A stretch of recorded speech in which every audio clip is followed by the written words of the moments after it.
இன்றைக்கி நம்ம வந்து போன வீடியோவோட கண்டினியூஷன் பார்க்கலாம். Running stage.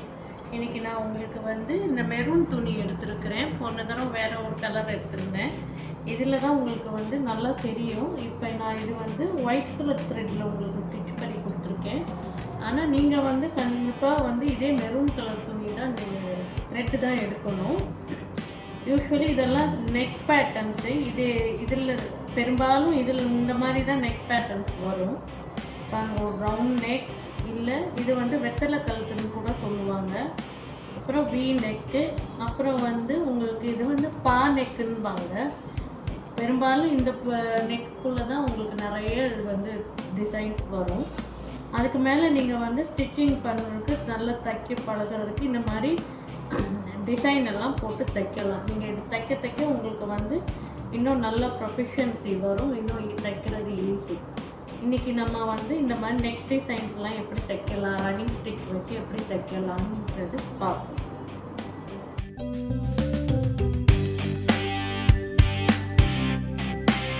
ஃப்ரெண்ட்ஸ், போன வீடியோவிலே நான் பார்த்தேன், சேலை கட்டிட்டு எப்படி நீங்கள் வந்து மிஷின் தைக்கிறதுன்னு கேட்டிருந்தீங்க. நான் உங்களுக்கு இந்த வீடியோவில் காமிக்கிறேன். ஒன்றும் காம்ப்ளிகேஷன்லாம் இல்லை, எப்போவும் ரெகுலராக தைக்கிற மாதிரி தான் தைக்கணும்.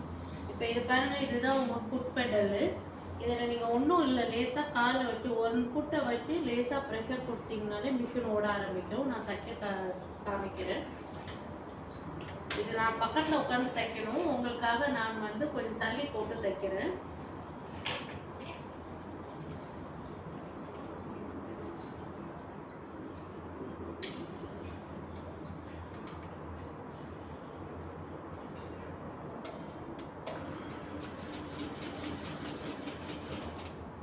துணியை பிடிச்சி இழுத்து கொஞ்சம் தைங்க. ஸ்லோவாக தைங்க. ஏன்னா இது நெக்கு பேட்டர்ன்.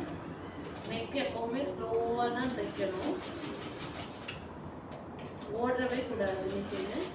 ஃபுல் கண்ட்ரோலில், உங்கள் கண்ட்ரோலில் இருக்கணும் மிஷின்.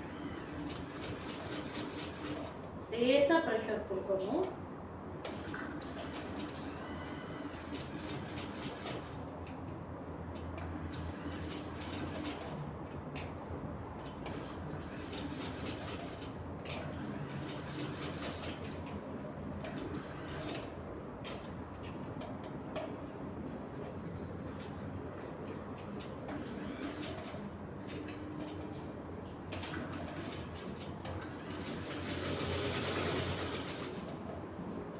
ஸ்லோவாக தான் தைக்கணும். அடுத்தது வெத்தலை கழுத்து தைக்கணும். இப்போ நம்ம வந்து வெத்தலை கழுத்து தைக்கிறது பார்ப்போம். வெத்தலை கழுத்து வீ நெக்கெல்லாம் எப்படி தைக்கிறதுன்னு பார்ப்போம்.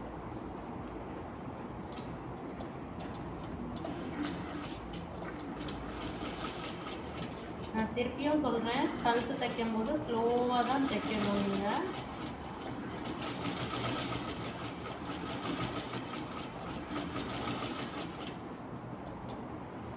எங்கே அந்த பாயிண்ட் வருதோ அங்கே கரெக்டாக வந்து நிறுத்தணும்.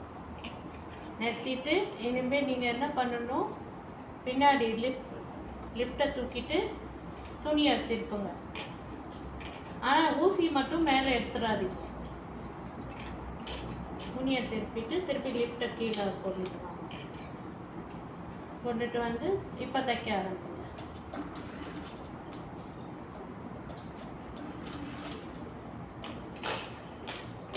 அட்ஜஸ்ட் பண்ணிக்கோங்க துணியை.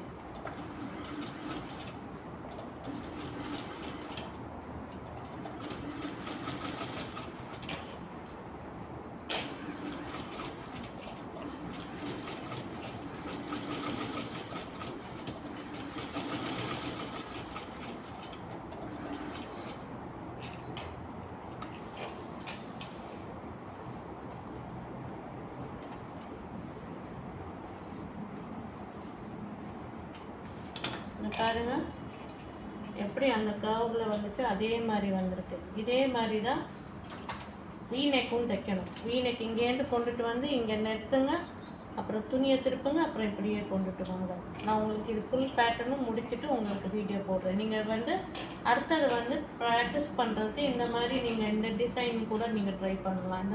இந்த பன்னீர் கிளாஸ் இருக்கேன் பாருங்கள். ஸோ அந்த மாதிரிலாம் நீங்கள் நிறைய டிசைன் ட்ரை பண்ணிங்கன்னா உங்களுக்கு அது ஈஸியாக இருக்கும்.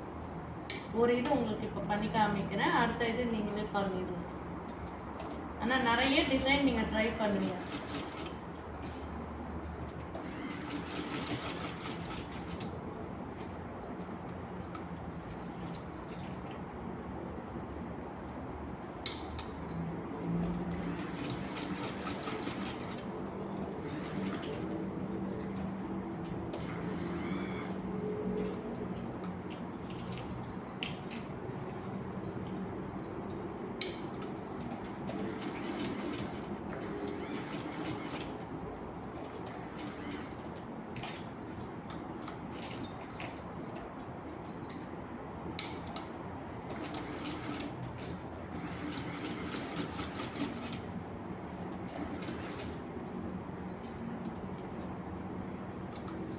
இந்த மாதிரி நீங்கள் நிறைய டிசைன் ட்ரை பண்ணலாம்.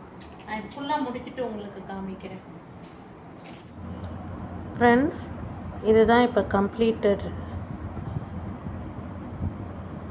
பாருங்கள், நீங்கள் இப்போ இதில் இந்த மாதிரி வேறு வேறு டிசைன் எல்லாம் பண்ணி நீங்கள் ஸ்டிச் பண்ணலாம். ப்ராக்டிஸ் பண்ண பண்ண நல்லா வந்துடும். இதுதான் பெரும்பாலான வர நெக் டிசைன்ஸு. நல்லா ப்ராக்டிஸ் பண்ணுங்கள். சீக்கிரம் வந்து நீங்கள் நல்லா நெக்கெல்லாம் தைக்க ஆரம்பிச்சிடலாம். ஓகே ஃப்ரெண்ட்ஸ், இப்போ நம்ம வந்து நெக் பேட்டர்ன் தைக்கிறத பார்த்துட்டோம். இது வந்து முதல்ல துணியில் இந்த மாதிரி ப்ராக்டிஸ் பண்ணுங்கள்.